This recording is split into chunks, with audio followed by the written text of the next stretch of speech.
Os laboratórios públicos, por exemplo, que viabilizaram as vacinas, né, o caso do Butantan, o caso da Fiocruz, são exemplos disso.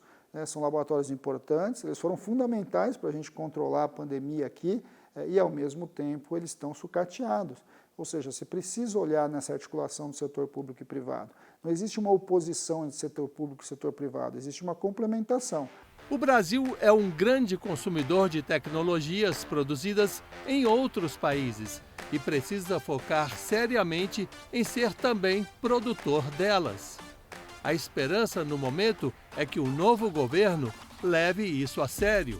O Brasil perdeu a oportunidade da indústria 3.0, né? E se não mudarmos a rota, vai perder a da 4.0. Ou seja, nós precisamos entrar de maneira ativa, né? Ou seja, nós precisamos, de fato, viabilizar um investimento em ciência e tecnologia, um investimento em educação profissional, para que, de alguma forma, a gente adentre isso de maneira autônoma. A tecnologia ela não é algo independente, ela está vinculada às escolhas que o país faz, não são só as empresas, mas também o país. É fundamental que a gente aproveite, né, esses próximos 4 anos para, de fato, inaugurar o século XXI no Brasil. Mas para que possamos definitivamente entrarmos no século XXI, precisamos fazer o dever de casa como todo bom estudante. Ciência e tecnologia são algumas das bases para o desenvolvimento de qualquer nação. O Brasil tem uma base importante de universidades, tem cabeças bastante importantes espalhadas, não só pelo território nacional, mas pelo mundo inteiro. Ou seja, você precisa priorizar. Se você priorizar a ciência e tecnologia, colocar recursos, resolver o problema do teto de gastos, porque também limita o próprio gasto das universidades, você vai poder, de certo modo, rearticular um sistema que vinha sendo construído, na verdade, desde a Constituição de 88. Nós gastamos 100 vezes menos que os principais países de investimento tecnológico. Então, nós temos que avançar muito nisso e, de alguma forma, rearticular o gasto público. É importante lembrar que universidades, empresas estatais e privadas podem caminhar juntas na busca por novas tecnologias, pois o sucesso do país traz frutos a toda a sociedade.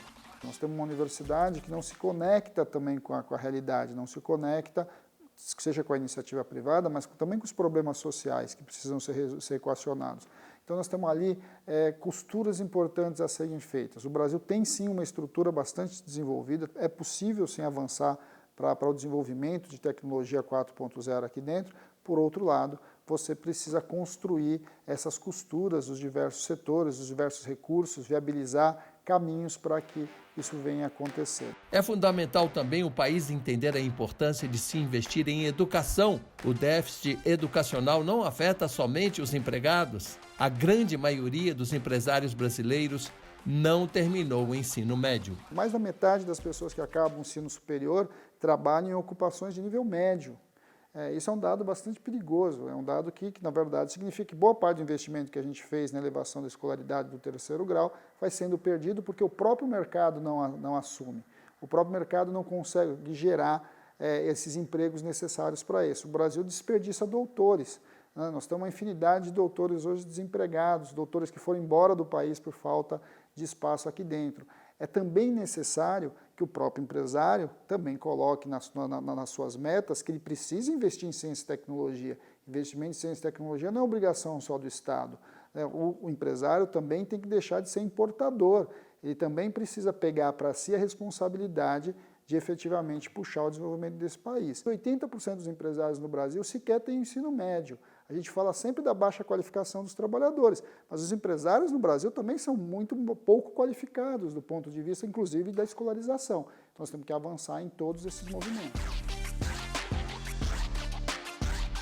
Se você não tiver investimento sério em professores, se você não tiver carreiras sólidas em que as melhores cabeças fiquem na educação e não vão para outros setores, você não vai resolver isso nunca. Não são sistemas educacionais XO, XPTO lá que vai resolver o nosso problema. Nós precisamos ter um pacto social claro de sociedade, que a educação precisa ser prioridade.